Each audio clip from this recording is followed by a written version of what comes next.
आज से पहले हमने जो कुछ भी जाना और समझा है, उसके जरिए हमने इस भौतिक जगत में अपने जीवन की असलियत को समझने की कोशिश की है।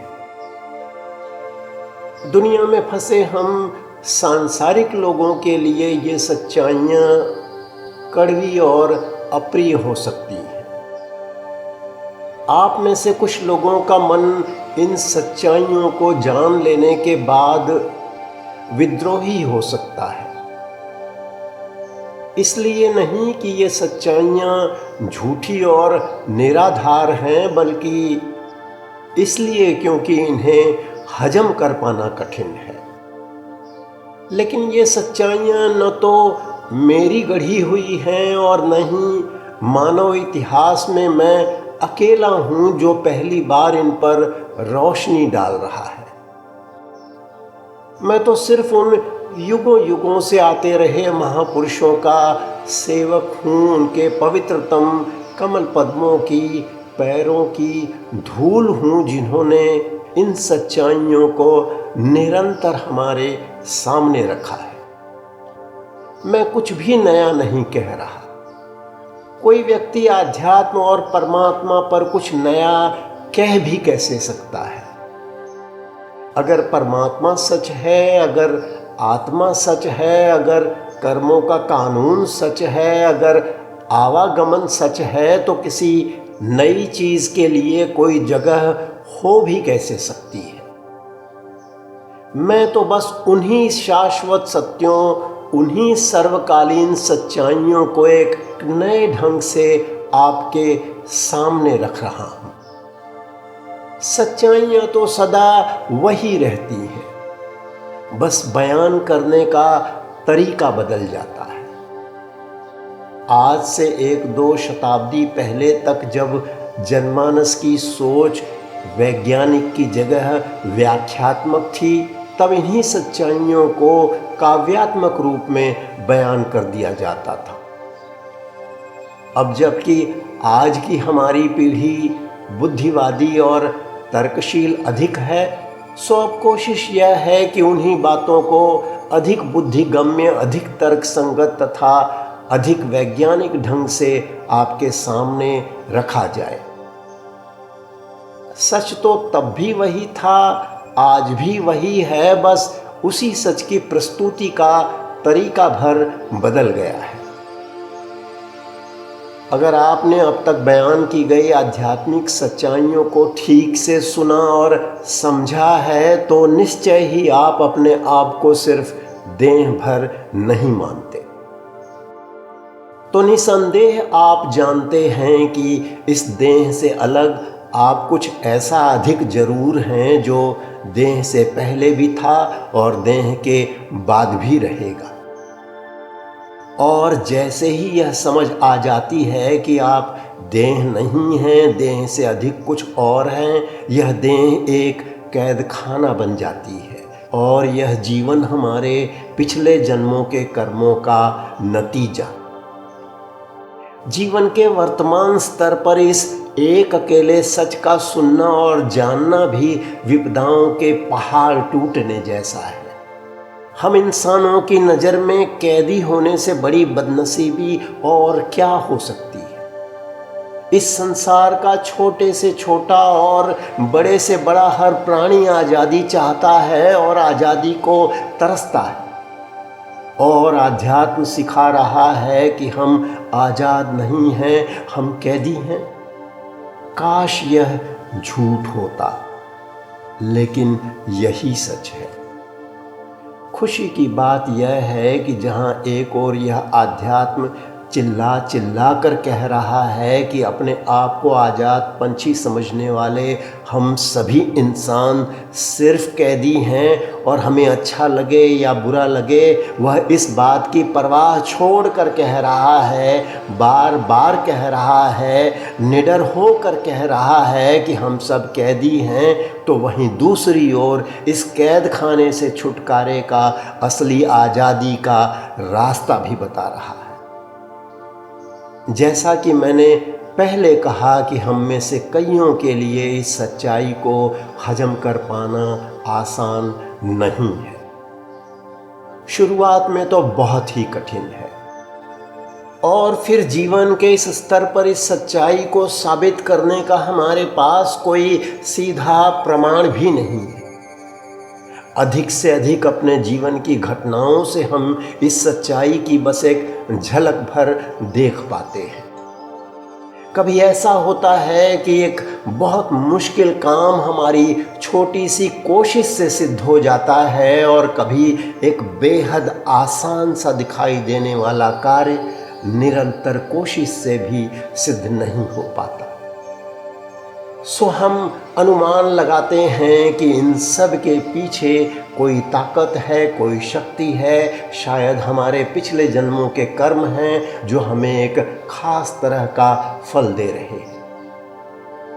लेकिन जरूरी नहीं कि हर कोई इन सच्चाइयों को इसी नज़र से देखे।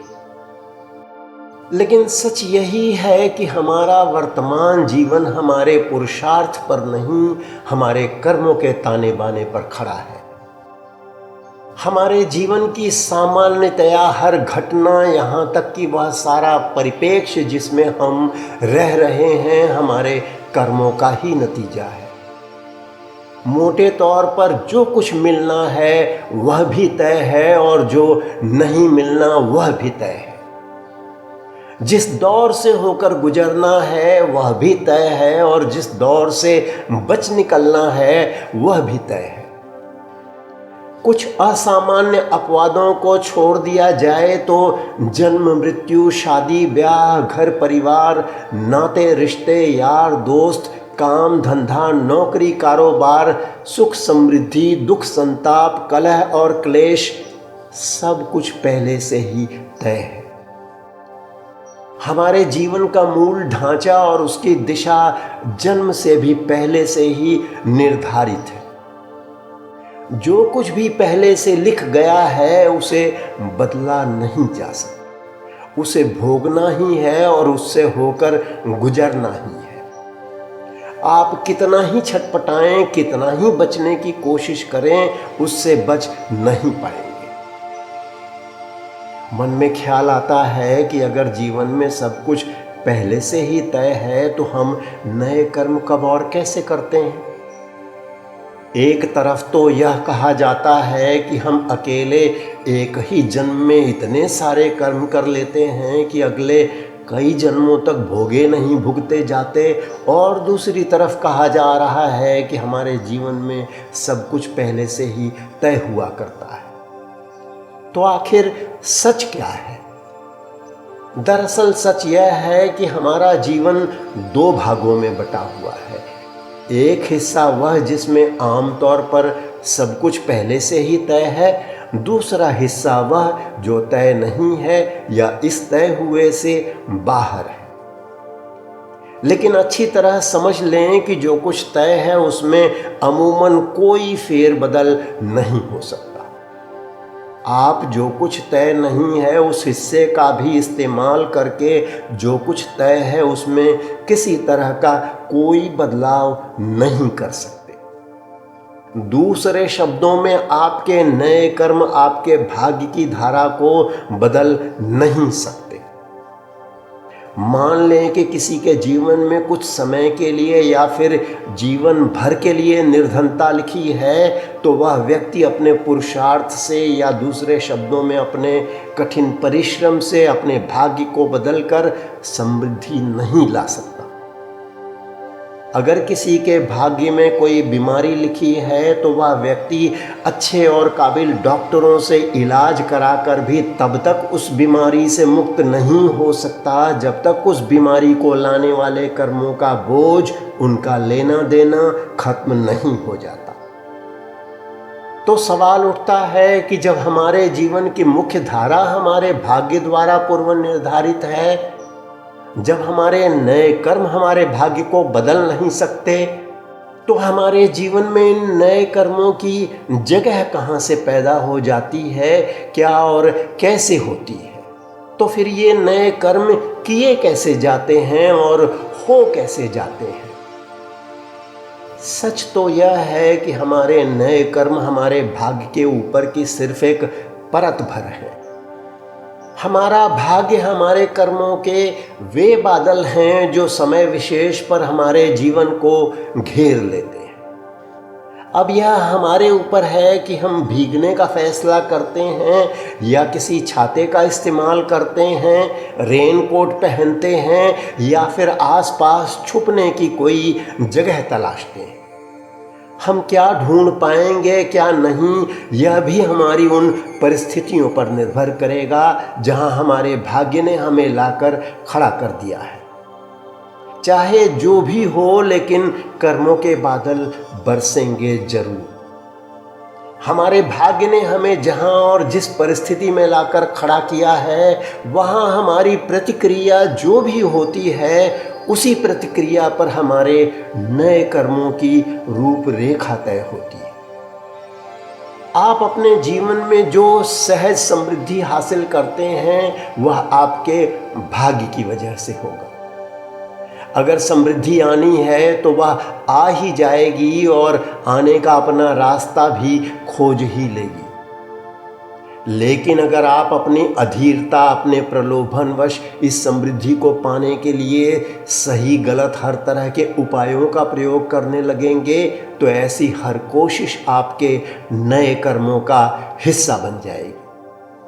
अब आए हुए इस धन का इस्तेमाल आप किस तरह करते हैं, यह भी आपके नए कर्मों की रूपरेखा तय करेगा। आप इस धन का इस्तेमाल भोग विलास में कर सकते हैं, किसी का अहित करने में कर सकते हैं या फिर दीन दुखियों की सहायता में कर सकते हैं।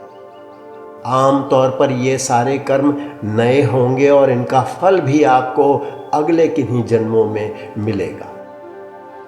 मान लीजिए यदि कभी आपके भाग्य ने करवट ली और आपके लिए निर्धनता के हालात पैदा कर दिए, तो जितनी अवधि तक भाग्य ने आपके लिए निर्धनता की यह अवस्था तय कर रखी है, तब तक आपको इसे भोगना ही है, इससे छुटकारा नहीं है।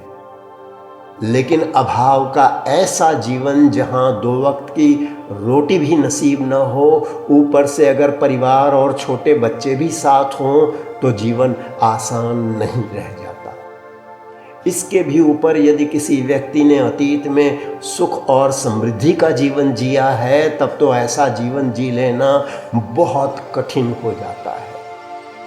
इन हालातों में भाग्य पर भरोसा रखकर, हाथ पर हाथ रखकर सही समय की प्रतीक्षा कर पाना लगभग असंभव ही है।